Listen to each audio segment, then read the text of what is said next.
বাড়িতে ভাতের সাথে 3টে ম্যান্ডেটরি রান্না হয়, সেটা হচ্ছে এক ধরনের মাছ, একটু শাক আর ডাল। এই 3টা ছাড়া ভাবে আর কোনো রান্নাই নেই, আর কেউ কিছু করতেই পারে না। আমাদের বাড়িতে এই 3টে রান্নাই সবসময় হয়। আর মাছ তো একটা থাকবেই। মাকে আমি বলি, মা তুমি রোজ রোজ এই 3 রকমের রান্নাই কেন করো, একটু নতুন কিছু তো করতে পারো। মা বলে আগের দিন কি এই মাছটা করেছিলাম, আগের দিন ঢেলা করেছিলাম, আজকে চেলা করেছি। মানে মাছটাই মানে মেন, ঠিক আছে? ডাল আর শাক যাই হোক না কেন মাছটাই মেন। মানে আমার মা লোকের কাছে গিয়ে বলবে আমার মেয়ে কিচ্ছু খায় না, ও কিচ্ছু একদম মুখে তোলে না, ওর মধ্যে মাছটাই মেন, মাছের কথাই বলছে। মানে আমাদের বাড়িতে তিমি মাছ বাদ দিয়ে মানে প্রত্যেক মাছই হয়, মানে যত জাতির মাছ আছে সব মাছই হয়, শুধু তিমি মাছটা বাদ দিয়ে। আর সেগুলো আমার মা আমাকেই গেলাবে, সব দিন রোজ রোজ মাছ করবে। আমার মার কথা হচ্ছে মাংস খেলে কি হয়, মাংস যে খাস কি হয়, মাংস খেলে মাছ খেতে হবে। তারপর যদি আমি বলি মা তুমি রোজ এক রান্না করো, মা তারপর আমাকে বলে তুই রান্না কর না, তুই করে দেখ।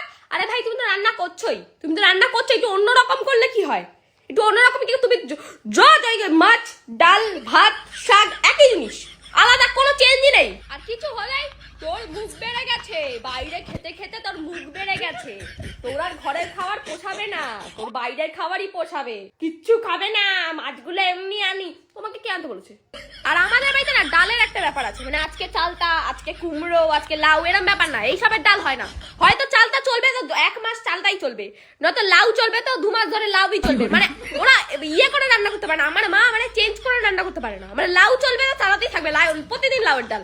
মা একদিন লাউ দিয়ে তরকারি করেছিল, আমি বলেছিলাম যে মা লাউয়ের তরকারিটা ভালো হয়েছে তো। মা প্রায় 5 মাস ধরে লাউয়ের তরকারি আমাকে খাইয়েছে, রোজ রোজ লাউয়ের তরকারি। কোনোদিনও ভাই ভুল করে আমি ওই জন্য বলি না যেটা মানে ভালো লাগলো, বলি না যে ভালো লাগছে, রোজ ওইটাই খাবে। রোজ যদি বলি যে মা চালতা দিয়ে ডালটা ভালো হচ্ছে, রোজ চালতার ডাল করবে। মানে অদ্ভুত মহিলা।